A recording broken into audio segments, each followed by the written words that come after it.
Hello, everyone, and welcome to Dreamleapers. I'm your host, Harriette Cole, and I have a surprise for you today. We have a very special guest, someone I interviewed a few years ago for a show that I made for AARP, Real Conversations with AARP, but now he's here with us on Dreamleapers. He is a dynamic actor, director, and producer. You definitely know him. You may know him from the series Self-Made, inspired by the life of Madam C.J. Walker, for which he won an NAACP Image Award, or Ava DuVernay's When They See Us. Remember that? Which details the story of the Central Park Five. What about ABC's Quantico? And for sure, his breakout role in LA Law. Yes, we're talking about Blair Underwood, an Emmy and Grammy Award-winning fine artist, Tony-nominated performer, and storyteller whose career has spanned decades across television, film, and stage. What has always set Blair apart is not just his presence on screen, but his commitment to telling and contributing to stories that carry depth, history, and heart. He is now bringing that same intention to the page with his powerful new book. It's a little book, but wow, what a powerful book. It's called A Soldier's Wife, My Mother, The Marvelous Mrs. Marilyn A. Underwood, which is co-written with Yolanda Galt, a really wonderful writer. I know her too. It is a deeply personal tribute that honors the extraordinary life of his mother, a pioneering Black woman in fashion, a military wife, and the quiet force behind a family legacy.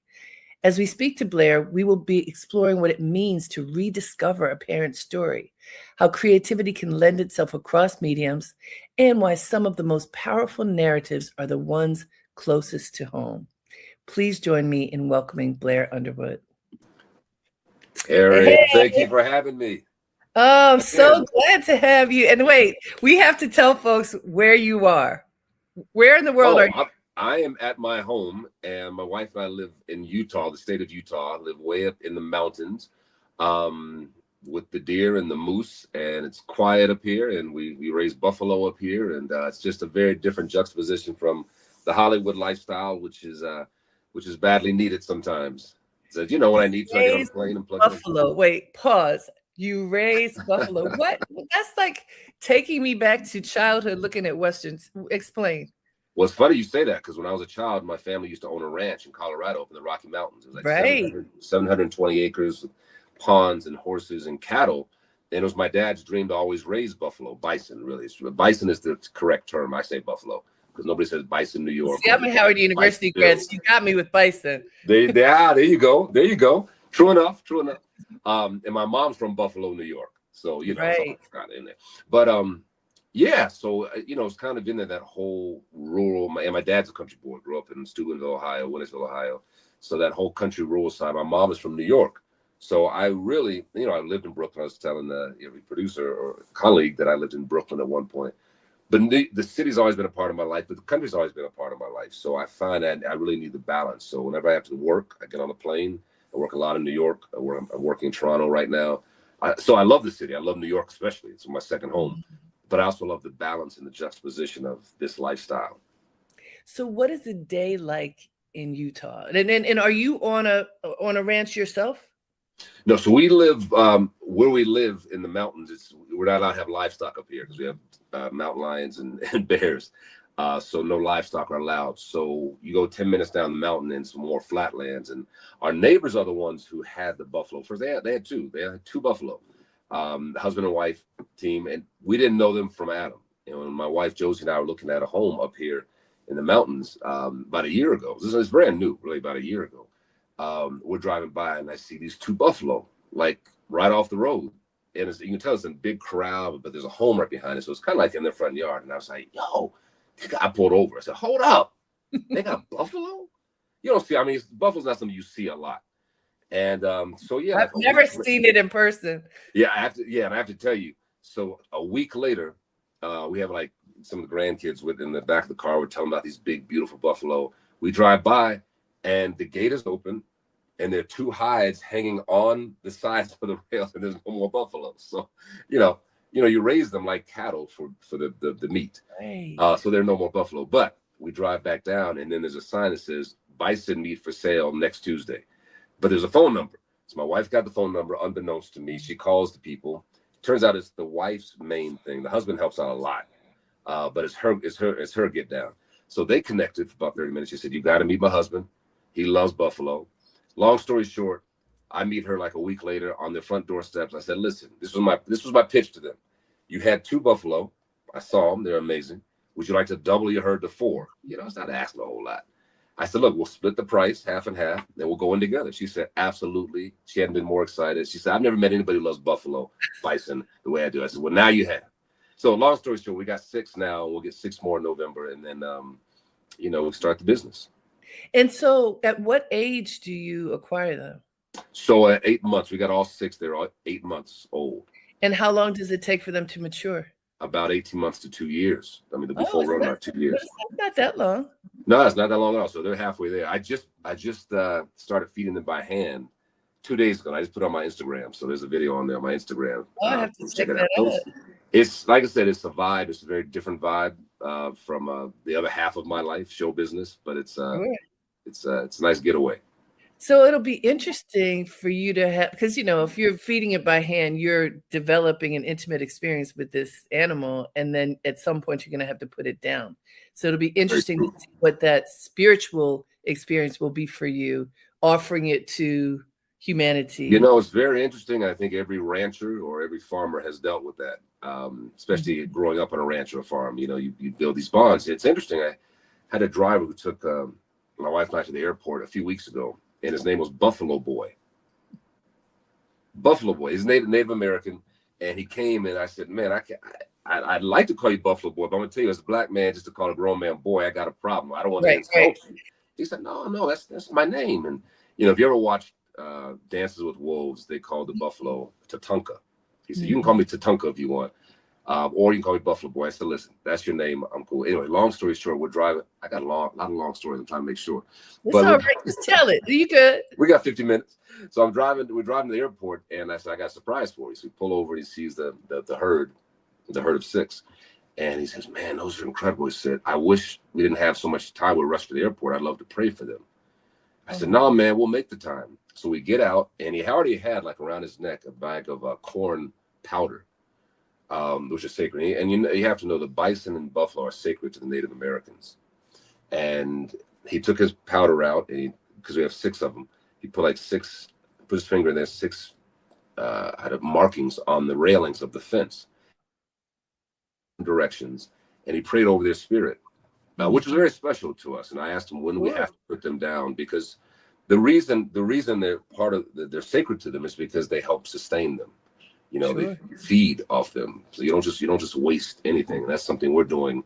We're not wasting any part of it, whether it's the bones or it's the oils or it's the meat itself, of course, or the fur. So he said he'll come back, the days we have to convert or transition them and pray over them first. Oh, beautiful. Yeah. You should film that. I'll film the prayer. Nothing else. You're not going to see not the slaughter, but the ritual. I definitely will. That's a great idea, Harry. I'll definitely do that. I recently, going to the grocery store to get meat and then going to a butcher. So this just happened, I guess, so that I could share the story with you. So I live in Harlem. Generally, you're getting your meat from a grocery store that's packaged and shrink wrapped, right? Right. And sometimes my husband will go to Costco. So he'll get a rack of lamb in Costco. And we didn't want to go that far. So I said, what about the butcher? So where I live, it is now Little Senegal. There are all kinds of Senegalese vendors, including halal meat is sold in a couple of these places. So he went to one of these Senegalese vendors who had fresh lamb, and because they bring the carcass in and then they cut it up. Oh wow! The difference between that and what you buy when it's however long it takes for it to get cut up and shrink wrapped and to the grocery store, it was amazing. That's right. We forgot what it's like to go to a butcher.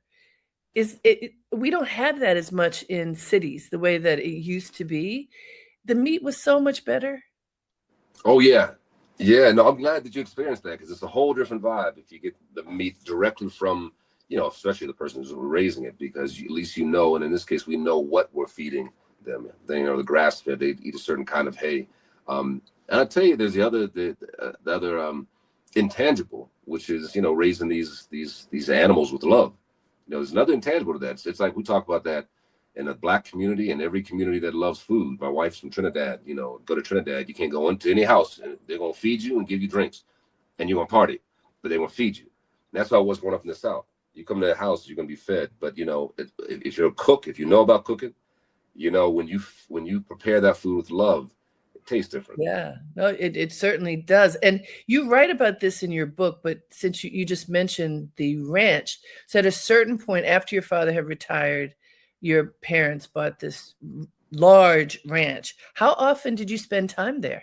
Well, the timeline was a little bit different. So we had the ranch before he retired. Oh, did you? Okay. We had it for about 5 years, actually. And we lived in Colorado Springs. And it was up in the Rocky Mountains, a place called Guffey, Colorado.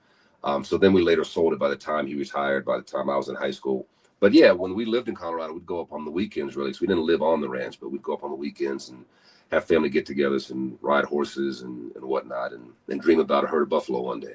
That's amazing. I mean, what a vision that they had. And so let's talk about your family some. You were a military brat. Oh yeah.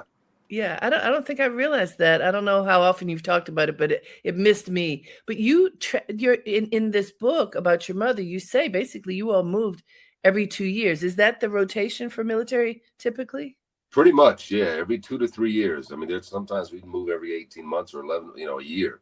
But on an average 2 to 3 years, we'd move. And, I can't really name them off right now, but I've come across so many different actors and people in the entertainment business who come from that same type of nomadic lifestyle where you just feel like a nomad. You're always on the go.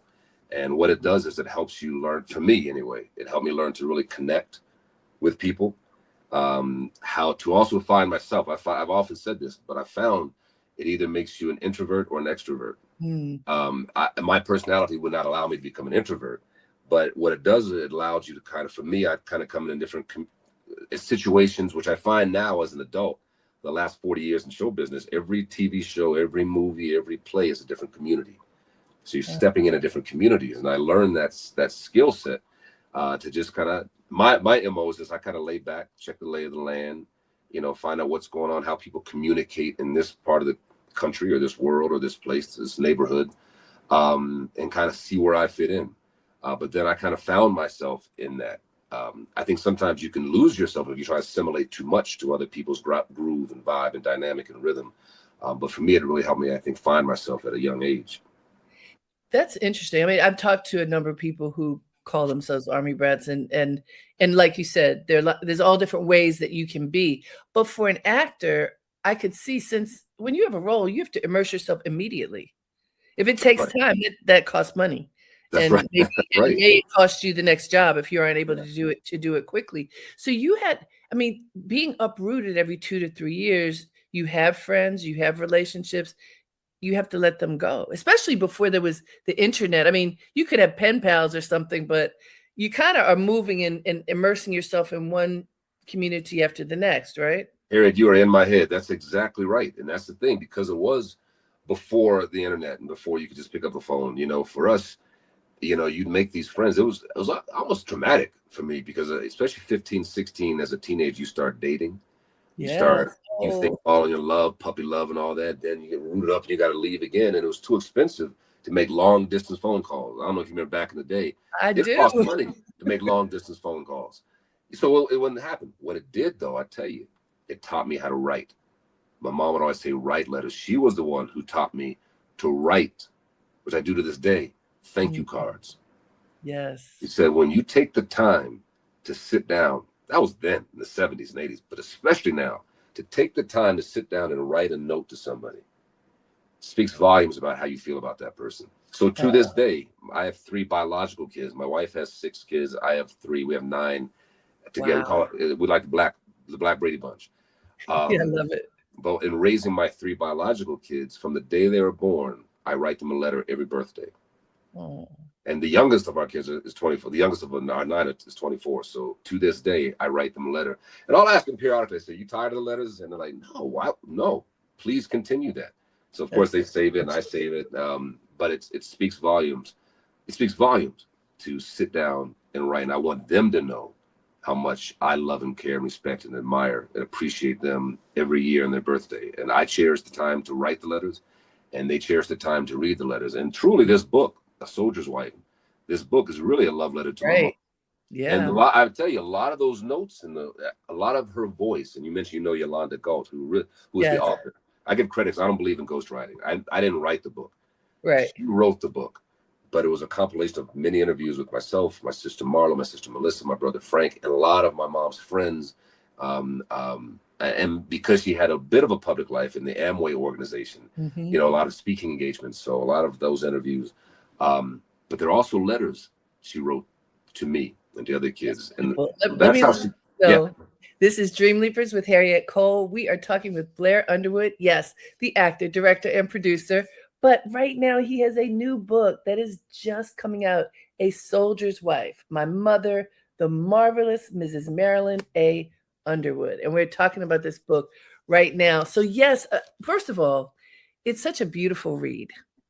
And it's a very intimate look at your mother's life. And what I appreciate a lot of things about it, especially, you're the actor, you're the one who's well known. She's a mom, she's a woman, she's a military wife, she's anybody's mom in a sense. And that intimacy of not being the famous person, but just a person's life story, I think for those who read it, it will validate them if they aren't famous. Your life is still precious and is worth every moment. And that's how it reads. There's a preciousness to her life that comes through very clearly. Oh man, I'm so glad to hear that. Thank you, Harriet. Because go ahead. And we learn about time, right? Her place in time and how she grew up, and she was proper and respectful. Yeah. And this, I know that there's still people like this, but somewhere. But it's a different era now, That's just right. Like you did, and it's her voice where she's describing how she and her friends would dress up to go anywhere. You don't leave your house and you're not properly dressed, whatever that would mean. When you were growing up, what did you see when you saw your mother? What did she look like to you? Elegant. Can you show the back of that book? Yeah, that's my mom. Like I forgot what year that was. I was doing the 80s something, but I was in LA Law at the time. But 1989. 89. And her hair turned gray when she was in her 30s, which is very rare. So she just kind of rocked it from that point on. She just wore the silver hair. She was always elegant, always classy, always respectful, and always presentable. That can weigh on you after a while, and it weighed on her after a while. That's part of her story. But there was always the presentation that was important to the world. Now, that was my mama, so I knew her in a different way. But I saw the value and the gravity and the weight and the necessity to elevate yourself and present yourself, primarily because you're a Black woman in her case, but also as it became part of her life, the wife of my father, who was a military officer. My dad was 28 years in the United States Army, retired as a full bird colonel. But as a Black officer in the 60s, that was a rare thing. Yes. So the way we were raised was she would tell us, again, there's four of us, my older brother Frank, my two younger sisters, Marlo and Melissa. When we walked outside that door, you better be presentable, you better respect yourself, but just know this, that you carry the weight and you reflect upon, forget yourself. I mean, that's later down the road, but you reflect upon your race, yes, your father's rank, this family name, and yourself. So those definitely part of the equation, but it was more, it was bigger than, there was a larger picture, and it's a bit larger responsibility. And I know undoubtedly, I carry that in my life and in my DNA and how I presented myself in show business. Being a public figure, and understanding the weight of representing your people, because now people don't think much about it, especially the younger generation. But when I came along, when LA Law hit for me, which was my which kind of opened up the doors for me. Sure. 1980s. It was 85. It was 2 years after the Civil Rights Movement. Denzel was doing St. Elsewhere. Sidney Poitier had made such a big splash in the films, and Harry Belafonte, but in television, there were very few Black actors doing dramatic television. Mm-hmm. So it was more comedy, right? It was all comedy, yeah, or athletics, right?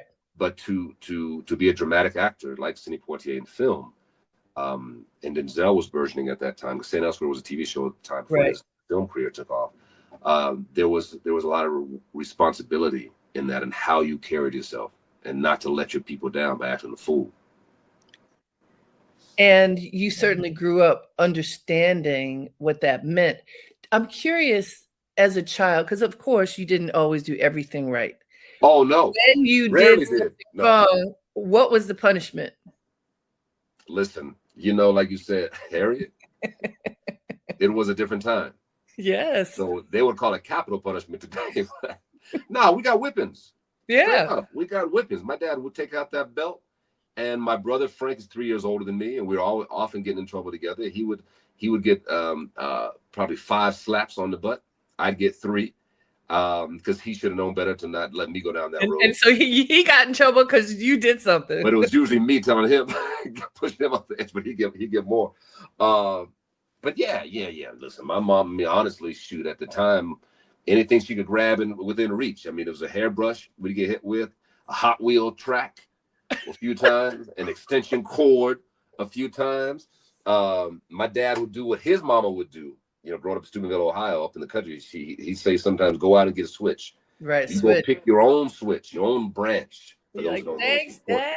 On your own branch, and then take off the little side branches off the long branch. Right. I thought I was being slick one time. I got a smaller branch thinking it would hurt more. That thing sliced and hurt much more than anything else bigger could have been. So listen, it was a different time. You can't even get away with that today. So how did you discipline your children as they're coming up? Wow, we were raised, because we were in a military family, to say yes sir, no sir, yes ma'am, no ma'am. And raising kids in California, nobody did that. No. Nobody does that. But I remember asking my dad, how did you, in raising us, I'm not sure how to handle this, because these kids, they'll do it if I tell them to do it, but nobody else is doing it, and they feel self-conscious doing it. The school they went to, all these little kids call their parents by their first name, and I was adamant. I said, no. And the teachers said, no, I'm from the South primarily, and a military family. You got to put a handle on that. That's going to be Miss Bessie or Mr. Smith or whatever. Right. He said, here's what you got to remember. Where it all lives is in the realm of respect. Yep. We would say Mr. So-and-so, Mr. Smith, Mr. Johnson. That was to show respect. If you're living in a world now where they show respect in a different way, you have to find ways to show respect. So to answer your question directly, how I raised my kids was to make sure they understood hierarchy. Yeah. Who's in power, authority, and to show respect for yourself and for that person who has the title. Just because somebody has the title doesn't mean they deserve respect. Yeah. But in the first blush, you have to show respect, especially when you're dealing with law enforcement. That was a whole nother conversation. Well, that you got to show respect, because I need you to come home at night. You know what I'm saying? I remember I have one child who is now 22. When she was in elementary school, she went to a very small, what they call independent school, private school in New York. Mm-hmm.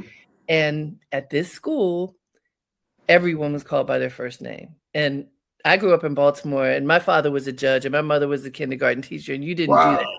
You did not do that. Yeah. So I was like, what are we going to do? And I was going to have her say Miss Smith, Miss so-and-so, but then I couldn't do it. And this is to your point. We had to figure out another kind of respect, because maybe the 3 Black kids in the class, she was not going to be the Black girl, the only person, the Black girl saying Miss Smith and everybody else is saying Joe. Right. Because that took me back to my grandmother, who was a domestic worker, and, slavery and all the things. And I was like, exactly right. That's the flip side. You got to change with the times. And I could not let her do that. But then there was code switching. Because if she was in the Black community, if she called any adult, any auntie by their first name, they would all be looking at me. what is going on? How could you possibly teach that child that? So they do learn early on. Code switching. Code switching. What is That's a very good appropriate point. where? You know, I hadn't thought of it as code switching in that respect, but that's exactly right. Because every auntie is auntie so and so, every uncle is uncle so and so, and every person, Absolutely. one of all my boys that I grew up with, that's Uncle Milo, that's Uncle Tommy, that's Uncle Reggie, you know, and vice versa. That's exactly right.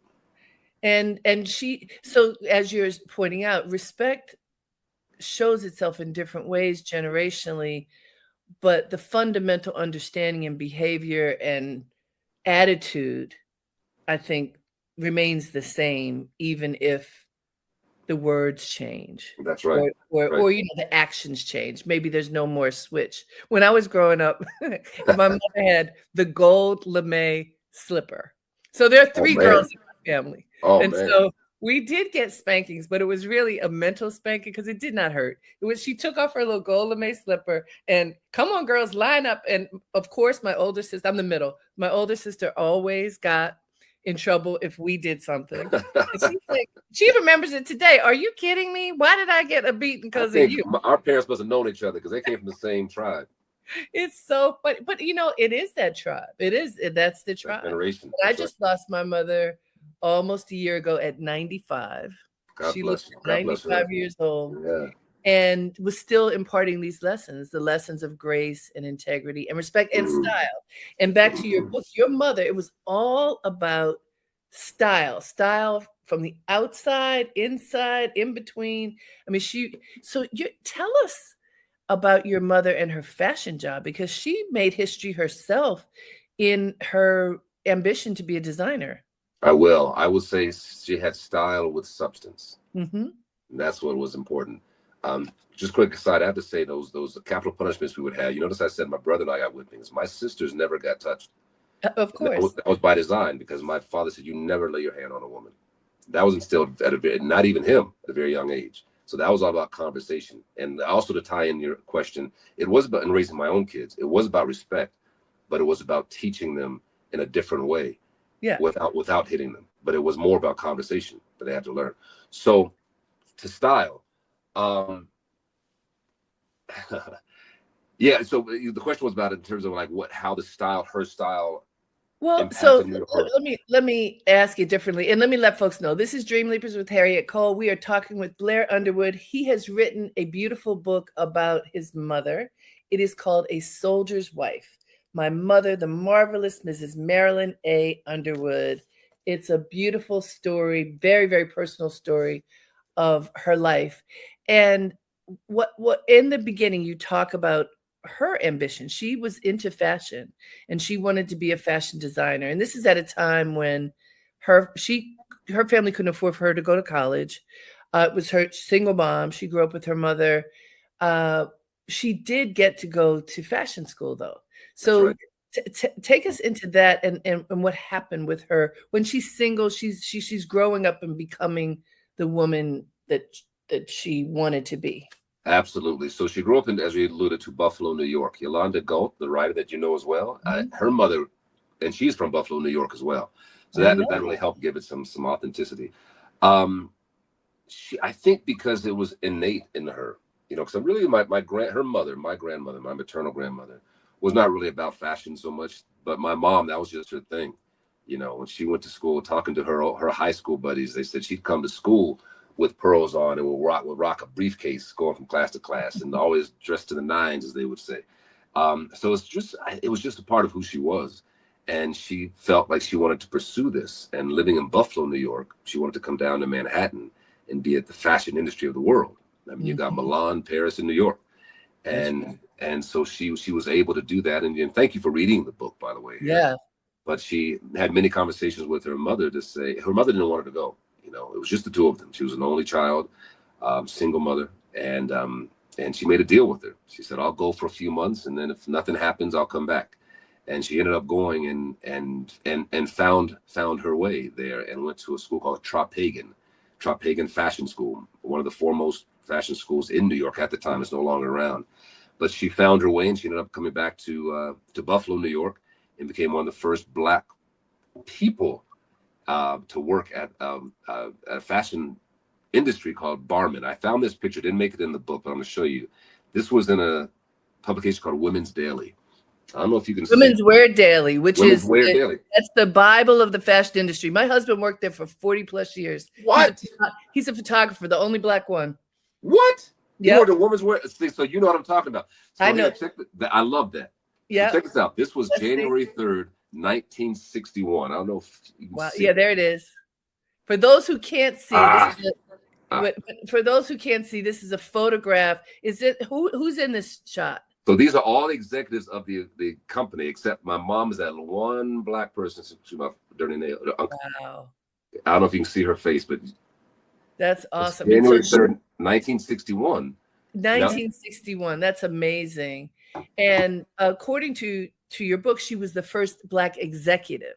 That's right. That's at right. the company. 1961. I mean, think about it. This is we are in the country. It's in the middle of the civil rights movement. You know, this is when the sit-ins are happening. The Montgomery bus boycott is around. You know, everything is around that time. Everything is bubbling up. There were very few black people having executive roles anywhere. That's right. And thank you for giving that context, because actually in that picture, January 3rd, 1961, she had just gotten married. My parents got married April 23rd, 1960. Right. In that picture, she was pregnant with my older brother, Frank, because he was born August of 1961.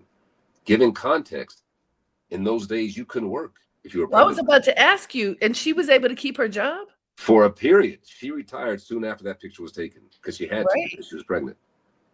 In fact, it used to also be you had to stop working if you got married. Certainly if you were pregnant. So she was pushing the envelope in a lot of different ways. She really was. And that's why she was special to me. I have to tell you, I was pleasantly surprised when my publisher, Judith Kerr, said yes to this book. You know, my mom passed, we should say she passed in 2020 at 84 years old, right in the middle of the pandemic. And I've had a chance to publish, this is my 8th or 9th book. I don't write the books, but I create a platform for publishers to be published. And I said, listen, this is, I told her the story because and this will tell you why it's titled A Soldier's Wife. I was doing a soldier's play on Broadway. Right. When my mom was in New York in those early days in the 1960s, late 50s and 1960s, she loved Broadway. She could never go. It's too expensive. Even then, for her, it was too expensive. But she loved the idea of Broadway musicals. And she was one that introduced myself and my siblings to the arts, Broadway, Hollywood. She loved movies, too. All the old movie stars. She loved all of that. She'd never gone to a Broadway play. So I had a chance to do my Broadway debut as a Streetcar in 2012. This was 2020. And her last time getting dressed up and dolled up and, as she would say, going out on the town to paint the town red, which is an old saying, was opening night of a soldier's play on Broadway. In 2020. In 2020. So she came to see it. She came down, my brother and my sister and my dad and a helper from our family got in the van and drove down. They were there for opening night. She was in a wheelchair. She mentioned too, that was part of her story. She had multiple sclerosis. Right. She was in a wheelchair the last 20 years of her life. But she was there that opening night. And she loved that play, A Soldier's Play. I mean, it was her life, you know, being the wife of a military officer. But also, now that we spoke about that life living in New York City in 1950, she loved a show called The Marvelous Mrs. Maisel. It was her favorite show. So opening night, I've told this story, but I got to tell you, opening night, I'm excited. You know, my parents are there, my family's there, and, you know, it's having a good time. My mom comes back to my dressing room. The first thing she says is, "Not, baby, you did a great job. I'm proud of you. I love the show." She says, "Guess who I just met?"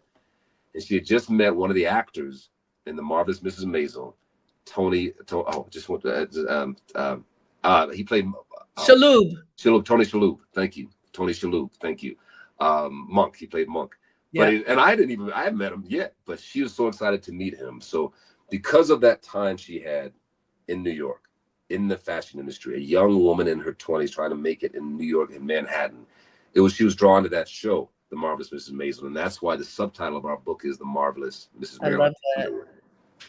I love that. There's so many images that you paint very clearly in the book, including, like, she didn't seem to have remorse when she was in New York. She's she's adjacent to Broadway. She's loving what she learns about it, cannot go.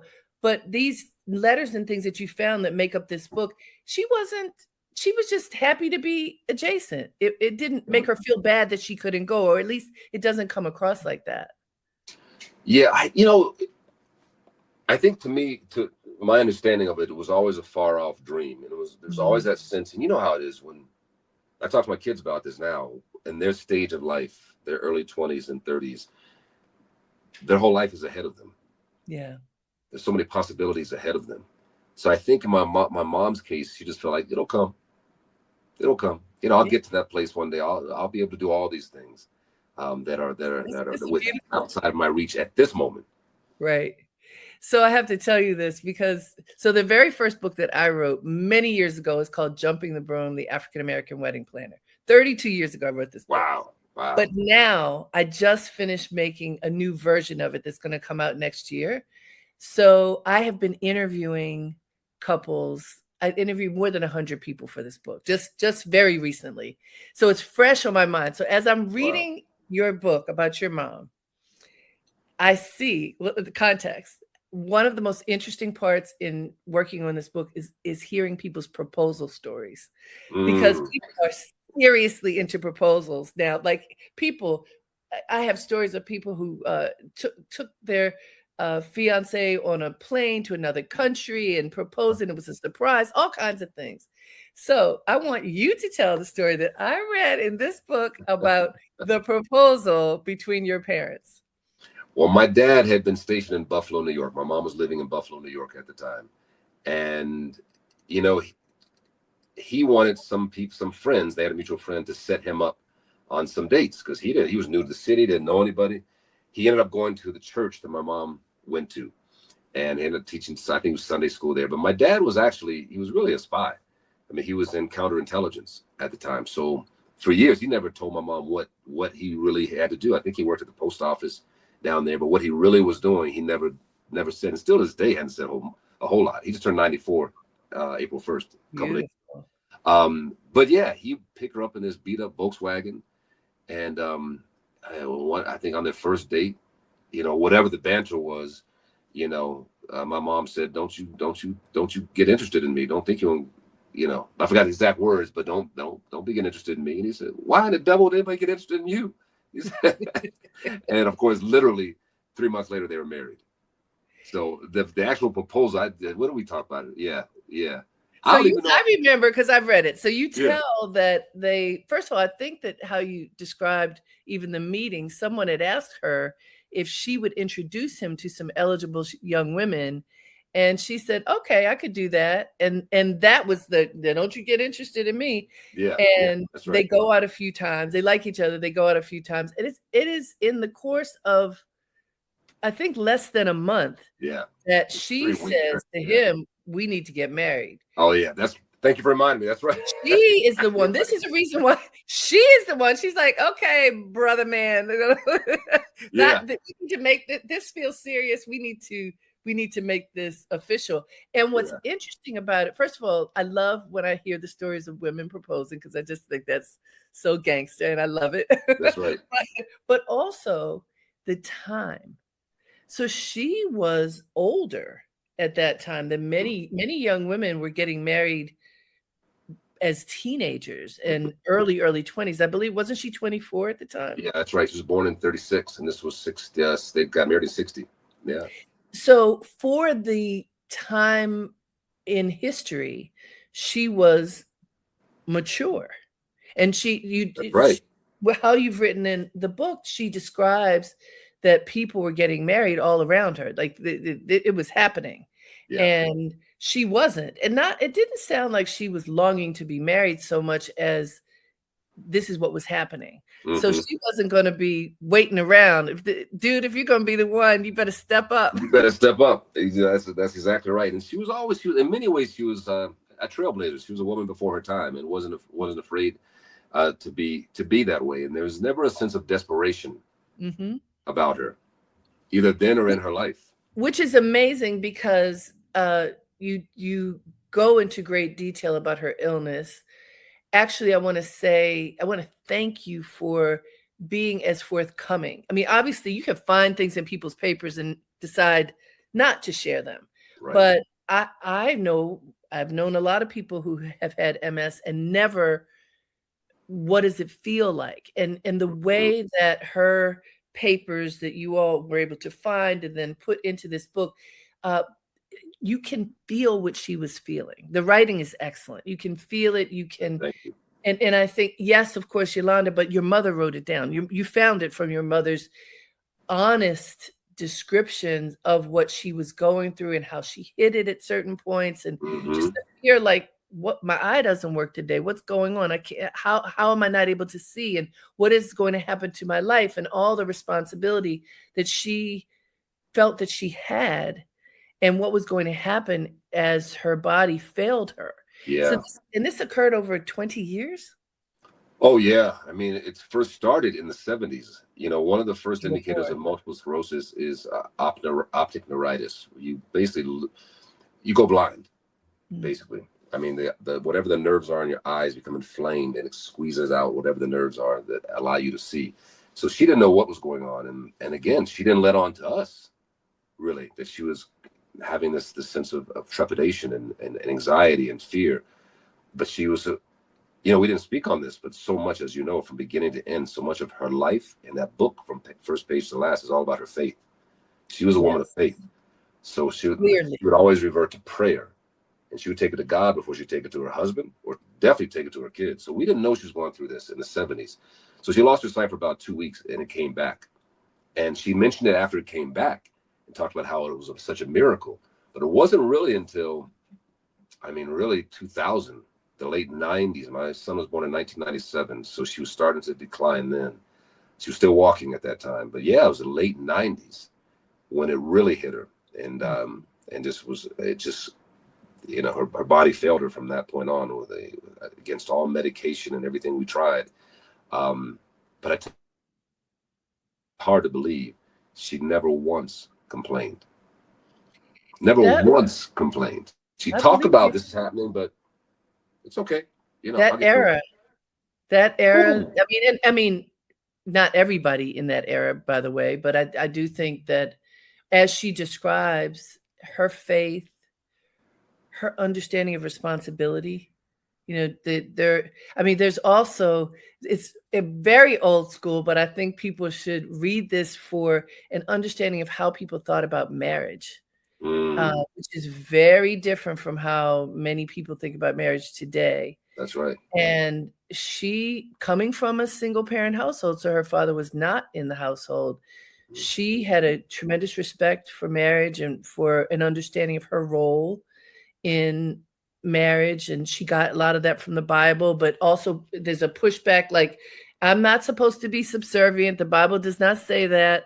She gives some clarification that I think can give a modern understanding of what marriage can be like, which I think is tough. Like, if you're married for a long time, then you know it's ups and downs. It's not ever just a simple, just like life isn't simple. But there's some very good life lessons that I think come through very clearly in this book about how you face challenge. I'm so glad to hear you say that, because it was honestly, it was one of my concerns, because she is from such a different era, and the way she felt about life, about marriage, about her position in the marriage and the family, it's very different today. So I think it's instructive to a certain point. It'll sound antiquated to others, but it'll be interesting to see how people receive it and accept it. But just understand that was her life, that was her history. Yeah. But yeah, no, and you know, and the thing was, carrying all of that, holding all of that in, it's not necessarily a good thing. Sure. Because of that, she had breakdowns, nervous breakdowns, emotional breakdowns. All of that triggered the mental illness, because out of that depression, she tried to commit suicide 3 times when she was going through her dark times. One time she tried to jump out of a car. One time she tried to jump off of a railing. One time she tried to take pills, and I happened to be home that time, and she said, I think this is the last time I'm going to see you. And then she took a whole bottle of pills, and thankfully I had just come home from raised my kids, my ex and my 3 kids, raising them. I had just come back from vacation. I was home a day, and my sister Marlo, who was living in the house, Marlo's in the house taking care of my dad now, and my brother Frank, that was there for my mom. And she's like my mom. She's very strong. She never falters. And she was in tears, and Mom tried to kill herself. She tried to take all these pills. I said, I'm on the next plane. You know, I was grateful. I just been dad and husband for about 2 weeks, solely focused on vacation. And so then you could pivot. Son for a week, and I just flew back. I took the next flight out for a week and just spent time there. But it was tough because there were times though she didn't complain, her spirit wanted to give up. Yeah, understood. Hey guys, we have 5 more minutes left. What? It's going so fast. This is Dreamleapers with Harriette Cole. We're talking with Blair Underwood. His new book, A Soldier's Wife, My Mother, the Marvelous Mrs. Marilyn A. Underwood. So Blair, there's so many things. Your parents sold Amway. Well, they built an Amway business. Yeah. It's not just selling Amway. They multi-level marketing business and did extremely well. I mean, they were industrious. They were very industrious. That's a great word to describe them. A very entrepreneurial. Yeah, they built quite an organization, one of the largest. And my siblings and I grew up in that world, watching our parents. They were rock stars to us within that industry, and watching them build a business and learn about people politics, as my dad would call it. Teaching people, inspiring people, motivating people, building organizations, building a community. And now as a director and producer and as a father of our 9 kids and 18 grandchildren. Wow. You know, really? Wow. Yeah. I have many bonus grandchildren and bonus kids. I told you it's like the Black Brady Bunch. And once the grandkids come in, it's like a United Nations of all shapes and colors and sizes. It's a beautiful thing, but it's community. And how to build that community and how to, not that family, but in terms of certain communities and how to monetize that, whether it's my production company or whatever you do. All of that comes from really the early lessons I learned in that Amway business. I'm not doing that now, but I learned those lessons from them. And there's stories in there about you putting on your Amway hat and getting your teacher to sign up. At 16 years old, that's right. Ray State, we lived in Michigan. Yeah, that's right. Listen, if they were doing well, I said, listen, if I can do this and make money at the same time, I want to learn how to do that. I can do that. That's one of the things they instilled us more than anything, that you can do anything you put your mind to. You know, with faith and your own hard work and initiative, you can make things happen. And I was naive enough to believe it. Hey, and look at what you've been able to do. And it looks like, at least the way the story is told in this book, you know, you obviously the one who's in the public eye, the famous one, but it looks like they really treated each of you equally and special for who you were, rather than sometimes families are paying just attention to the celebrity, but it doesn't sound like that was your family. No, not at all. My siblings are my big, next to my wife Josie, biggest supporters. Mm-hmm. And you know, their success is my success. My success is their success, and we just always felt that. And you know, part of that is that really that DNA, that cloth, if you will, that from as military families, that again, that nomadic lifestyle. Mm-hmm. Because the thing is, when we moved to different communities and neighborhoods and churches and schools, all we had was each other. Mm-hmm. So it brought us it made our bond stronger and formulated such a strong bond between us that lasts to this day. And it was never a sense that whatever I was doing, because the public looked at you differently, didn't make me any different within that family network. That's beautiful. Okay, the last thing I want to ask you is, what message do you share with your children that you would like to share with anybody who's in earshot for the future?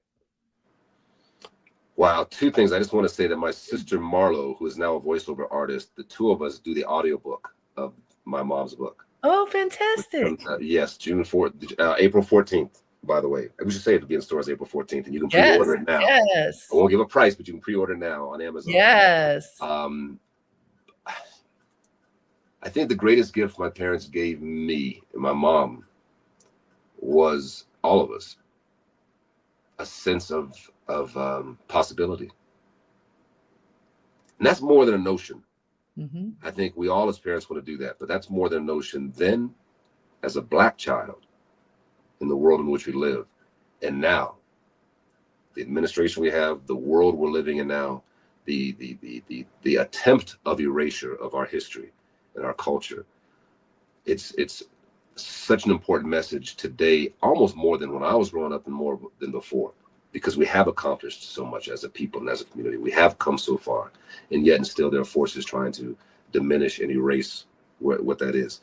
The audacity to understand and believe in the possibility that you can and you will, not just that you can, but you will be better, be successful, do the unexpected.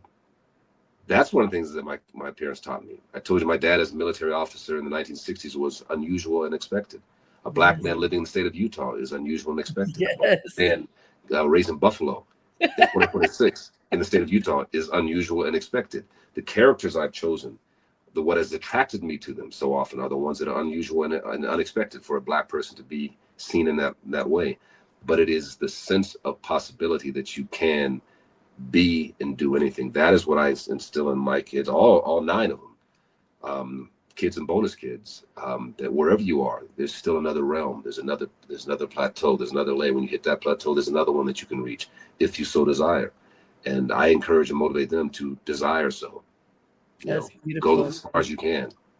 Congratulations. Thank you so much for talking to us and inspiring all of us. Your mother's story is just beautiful. And thank you for sharing it. Oh, Harriette, I can't thank you enough for taking the time for reading her book, but also taking the time to have this time. Yeah, I appreciate you. All right. Take care. All right. Take care. God bless you. All right. And thank you to all of you for tuning in. I hope you enjoyed this conversation as much as I. The book, A Soldier's Wife, Blair Underwood. Pre-order now. It's out very, very soon, April 14th. Until next time, have a great day and make it count.